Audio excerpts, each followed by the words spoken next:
नमस्कार, आपण पाहताय महाराष्ट्र संध्या न्यूज चॅनेल आवाज महाराष्ट्राचा। चालू आहे ना। नमस्कार, जय भीम।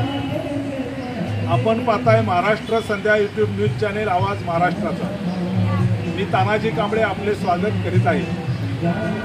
7 जूनला पवई जयभीम नगर येथील सुमारे 650-700 झोपड्या प्रशासनाने उद्ध्वस्त केल्यानंतर हे सगळे जयभीम नगरमधील रहिवासी रस्त्यावर आलेले आहेत। भर पावसामध्ये गेला 1.5 महिना त्यांचे अतोनात हाल सुरू आहेत। आज पवई या ठिकाणी डॉक्टर बाबासाहेब आंबेडकरांच्या पुतळ्याजवळ या विभागाचे प्रमुख प्रकाश तथा बाबा बिराडे यांच्या प्रमुख उपस्थितीमध्ये सर्व रहिवाशांची मीटिंग झाली। या मीटिंगला जयभीम नगरमधील मीनाताई आणि रेणुकाताई यांच्यासह अनेक रहिवासी उपस्थित होते। आजच्या या महत्त्वपूर्ण बैठकीमध्ये काय ठरलं, काय निर्णय झाला तो आपण प्रकाश तथा बाबा बिराडे यांच्याकडून समजून घेणार आहोत। बाबा, जय भीम।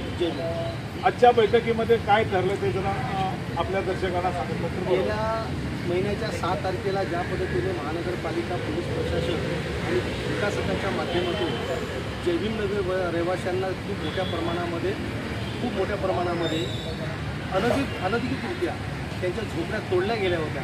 आज संपूर्ण पावसाचा वेळ असताना सुद्धा हा संपूर्ण समाज आज रस्त्यावर त्यांची लहान लेकरं, लहान गरोदर महिला, वृद्ध पुरुष, आजारी माणसं, पोलिसांनी मारलेले अनेक पुरुष महिला आजही रस्त्यावर।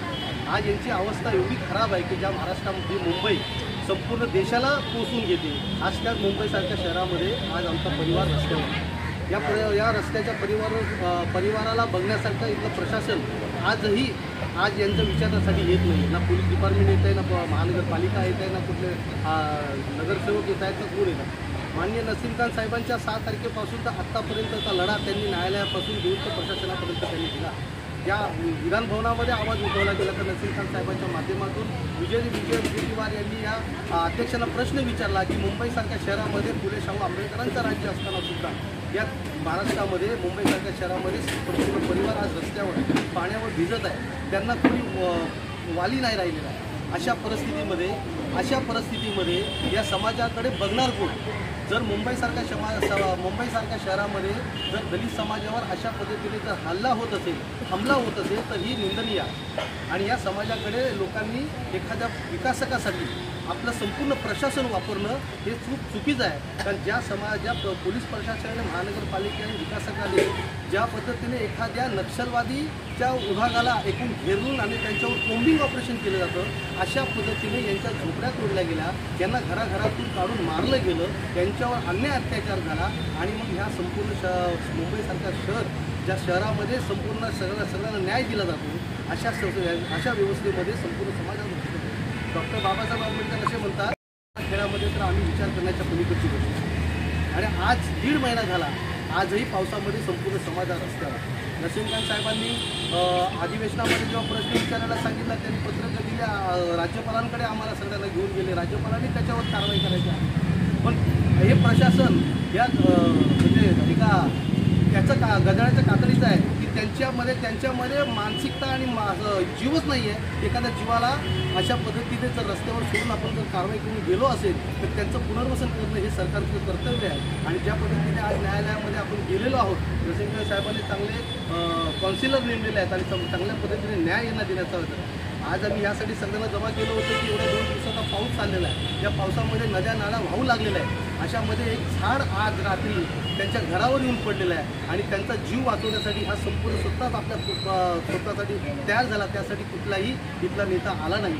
नसीम खान साहेबांनी आम्हाला सकाळी बोलवलं की तुम्ही सगळे तिकडे जा आणि ते बघा आणि तिथे काय झालं असेल त्या सगळ्या अधिकाऱ्यांना कारवाई करा। आम्ही सगळेजण तिथे धावत पडत आम्ही गेलो। आम्ही तानाजी कांबळे साहेबांना बोलतो, तानाजी कांबळे साहेब आम्हाला म्हणले की रात्री आम्ही तिथेच होतो, पण आम्ही सकाळी गेल्यानंतर महानगरपालिकेचे काही तिथे झाड कटिंगवाले वगैरे त्यांनी झाडं वगैरे काढली, पण दुर्दैवाने तेच जर झाड एका घरावर पडलं असतं तर कदाचित आज दुर्दैवाने कोणाचा तरी आज जीव गेला असता। आणि या गरीब परिवार एवढ्या संकटामध्ये असताना सुद्धा त्याचं जर कुणाचं जीवितहानी झाली असते तर तेवढी मोठी हानी या परिवारावर झाली असते. तर मी आज प्रशासनाला हेच सांगेन की तुम्हाला जर स्वतःची आत्मीयता असेल, तुम्हाला एखादा स्वतः माणसाचा जीव असेल, तर तुम्ही या परिवाराकडे बघावं, त्यांना यावं आणि त्यांना न्याय देण्याचा प्रयत्न करा. एवढंच मी माझ्या याच्यातून तुम्हाला सांगण्याचा आणि करण्याचा प्रयत्न करतो. आजच्या बैठकीमध्ये काय ठरलं, काय सांगा?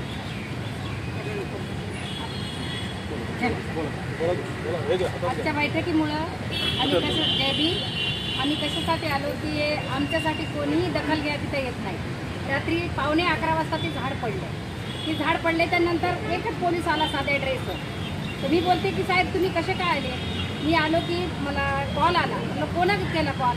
तर मी तुला पोलिसांनी केला. ते फिरते ना आतमध्ये, त्या पोलिसांना कॉल केला. म्हटलं तुम्ही त्यांनी फोन केला का बिल्डरने केला? तुम्ही लगेच आले. आम्ही केल्यावर आमच्यावर जीव जरी चालला आमच्यावर. परवाच्या दिवशी कुत्रा मेले, काल मांजर मेली, त्याच्यासाठी तुम्हाला कॉल केला, तुम्ही का येत ना? ते प्राणीच आहे, ते पण जीवच आहे ना. त्याच्यावर हानी झाली, तुम्ही आले ना. आणि आज लगेच झाड पडलं की बिल्डरचे लोक ते सगळे घेऊन आले. बिल्डरचा लोक तिथंच ऐकायला ती कमांडर. तर त्या पोलिसाला विचारलं ह्या कोण आहे? तुम्ही तर बोलता बिल्डरशी संबंध नाही आणि बिल्डरचा लोक तर तुम्ही घेऊनच फिरता येतं. तर ते बोलला की माझा मित्र आहे. तर मी बोलली तुमचा मित्र आहे तर चांगल्या हॉटेलमध्ये न्या, त्याला भेटा. पण येता आमच्या समाजाची तुम्ही हे करू नका, हानी करू नका. शेवटी तुम्हीच हानी केली, आता पण तुम्हीच करायचे मागे. आता तुमच्या मनात आहे तरी काय ते सांगा. जे काय करतील ते आमचे नसीम सर करतील. आमचे साहेब येतात, बाबा बिराडे येतात, गायकवाड येतात, निलेश कांबळे येतात, ते सगळे काय येतात येतात. आणि आमचा या जाग्याचा या झाडाचा पंचनामा झाल्याशिवाय हे फाटी तुम्ही उचलायची नाही. तर लगेच त्यांनी फायरिंगवाली गाडी बोलवली आणि त्यांना फाटी उचलली. तुम्हाला काय अडचण आहे मला सांगा, तुम्हाला काय अडचण आहे? तुमची अडचण नाही, तुमचं काम तुम्ही करू शकता, पण आमचे माणसं इथे लिहू द्या. नंतर पंचनामा झाल्याच्या बाद तुम्ही उचला. नाही बोलले आमच्या कामात तुम्ही अर्थ आणू नका. तुम्हाला काय तकलीफ आहे ते आम्हाला सांगा. म्हणलं आमच्या जीवाची काय तकलीफ आहे ते तुम्ही काहीच बघू शकत ना. तुम्हाला जर तकलीफ बघायची असती, तुम्हाला तकलीफ जर बघायची असती तर तुम्ही हे घरात तोडून आम्हाला फुटपारीला ठेवलं नसतं. तुम्ही लगेच आम्हाला त्या जागेवर बसला. नाही म्हणजे तुमची काही पेपर असतील तर काही लोक पोलीस स्टेशनला घेऊन या. तर मी बोलले की पोलीस स्टेशनला एक जरी लोक येथून पेपर घेऊन गेला तर तुमच्या पुढे मी आत्महत्या करील. म्हणलं मी माझ्या जीवाचा कुर्बान करील. तुम्ही कोणीही या पोलिसात ऐकून जायचं नाही. तुम्हाला जर तेव्हाच आम्हाला संरक्षण काही द्यायचं असतं, तुम्हाला आमचा काही न्यायनिवाडा करायचा असता तर तुम्ही आला या घरातून आम्हाला बाहेर काढलं नसतं. पोलीस प्रशासन सगळे काही मिळून तुम्ही सुपारी घेऊन आमचा दलित समाज तुम्ही फुटपारीला बसविला. आणि आमचे मुलं बाळ जसे तडपतात ना तसे तुमचे पण मुलं तसेच तडपतील आणि तसेच रोडला येऊन बसतील. हे माझी नसीम खान साहेबाची खात्री आहे. नसीम खान साहेब जे करतील, आमच्या कुठेही ते येतील, उभे राहतील, बोलतील, तेच विचार घेतील. आम्ही आम्हाला हक्काचं घर त्याने भेटून दिलं छप्पर तर घेऊ, नाही दिलं त्याने म्हणलं असंच जा तर असेच जाऊ, पण त्यांच्याच सल्ल्याने आम्ही वागावू आणि त्यांच्याच पाठीमागे चालू.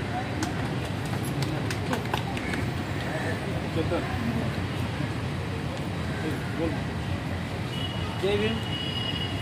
आज महाराष्ट्रामध्ये डॉक्टर बाबासाहेब आंबेडकर, छत्रपती शिवाजी महाराज आणि सर्व महापुरुष यांनी जे काय कर्म केलेले आहेत त्या कर्मावरती जे काही आपले लोक आहेत यांची पायामल्ली करत आहेत. डॉक्टर बाबासाहेब आंबेडकरांनी संविधान निर्माण केलं होतं. छत्रपती शिवाजी महाराजांनी स्वराज्य निर्माण केलं. हे सर्व लोक आपल्या स्वतःच्या फायद्यासाठी हे सर्व घातक ठरत आहेत. आणि या गेल्या 6 तारखेला जयनगरमध्ये आपली बेकायदेशीर जी कारवाई केली होती याच्यामध्ये पोलीस प्रशासन, DMC आणि स्थानिक बिल्डरचा याचा मोठा भाग आहे. तरी आज 1 महिना आणि 9 दिवस झालेले आहेत तरी सर्व रहिवासी रोडवरती रस्त्यावरती राहत आहेत. अशा कठीण परिस्थितीमध्ये आणि पावसामध्ये राहत असताना आपल्या एका कुटुंबावरती काल रात्री 11:30 वाजता एक मोठं झाड पडलं होतं. आणि या झाड पडल्यामुळे त्या कुटुंबाला जर कोणती हानी झाली असेल तर याची जबाबदार कोण झालं असतं? आज आपलं पोलीस प्रशासन, महानगरपालिका, विधानसभा कोणीही दखल घेतली नाही.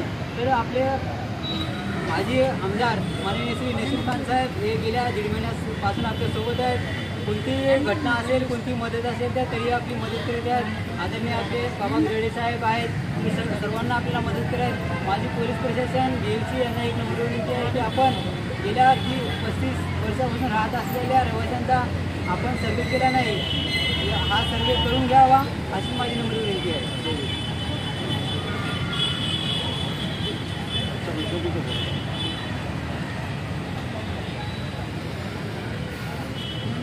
आपल्या सोसायटीसाठी तर आता भाऊ बिराडेने आम्हाला सकाळी आलते आमच्याकडे, आमची झोपडपट्टी सगळे बघितले, आमच्या अवस्था सगळे बघितले. अवस्था बघून आम्हाला वाटतं की आता साहेब आमचं एक तुम्ही मिटिंग घ्या. साहेब म्हणतात की हो ठीक आहे तुमचं मिटिंग घेतो या. आम्ही सगळे 30 ते 50 लोक इथं आलते. आता साहेबांच्या अनुसार आमची कमिटी बनवली तर आमच्या अनुसार साहेबांच्या माध्यमातून आता ते नसीम साहेब आमचे जे बी करत आमच्यासाठी चांगलं करा आणि आम्हाला चांगलं घर द्यावं नसीम साहेबांनी. आमचं आता लय म्हणत तर लय आजूच्या पाण्यामध्ये आम्हाला राहायला ठिकाणं नाही. आमचे भांडे सगळे निघून चले. भरपूर पावसामध्ये झोपडे तुटायला लागले, झोपडेवरून पडायला लागले, पाणी टपकायला लागले, तरी आम्ही लोक तिथंच आमची कळकळींची विनंती सांगता की साहेबांना सगळ्यांना नसीम खान साहेब करतात ना त्यांना ये सेवा आम्हाला घर देतात. बाबा आज जी कमिटी स्थापन झालेली आहे त्याबद्दल तुम्ही सांगता.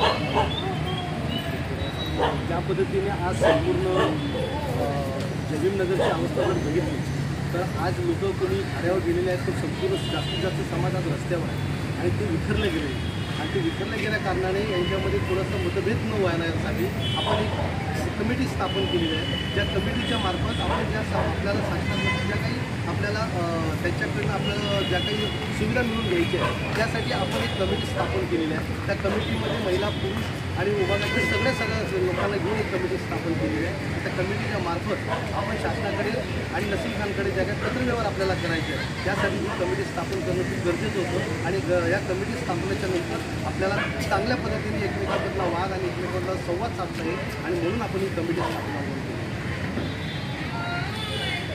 तर आता आपण पाहिलं या रहिवाशांची आज एक मिटिंग झालेली आहे. या मिटिंगमध्ये कमिटी स्थापन झालेली आहे आणि त्या कमिटीच्या माध्यमातून सरकार दरबारी पत्रव्यवहार करण्यात येणार आहे आणि या रहिवाशांसाठी जे बी काय होईल ते नसीम खान साहेब हेच करतील, बाबा बिराडे हे पाठपुरावा करतील असं इथल्या रहिवाशांचं म्हणणं आहे.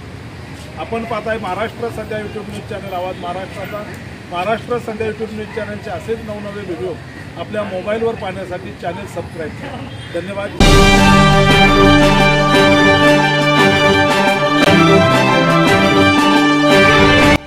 नमस्कार. आपण पाहताय महाराष्ट्र संध्या न्यूज चॅनल आवाज महाराष्ट्राचा. रेशन दुकानात काळा बाजार, पाणी खात्यात पाणी मुरतंय, पोलीस ऐकूनच घेत नाहीत, अनधिकृत बांधकाम करणारी माफिया, पैसे दिल्याशिवाय कामच होत नाही, प्रशासन निद्रा अवस्थेत. थांबा, घाबरू नका, आम्ही आहोत तुमच्यासोबत. समाजातील अनिष्ट प्रवृत्तींना आरसा दाखवण्याची आणि अन्यायाला वाचा फोडण्याची आम्ही हिंमत दाखवतो. साथ तुमची, हिंमत आमची. होला हो करता येत नाही आम्हाला. आम्ही प्रश्न विचारणारच धडक बेधडक. महाराष्ट्र संध्या यूट्यूब न्यूज चॅनल आवाज महाराष्ट्राचा. चॅनल लाईक करा, शेअर करा, सबस्क्राईब करा, कमेंट्स करा. आपल्या सातत्यपूर्ण सहयोगाबद्दल धन्यवाद. तानाजी कांबळे, संपादक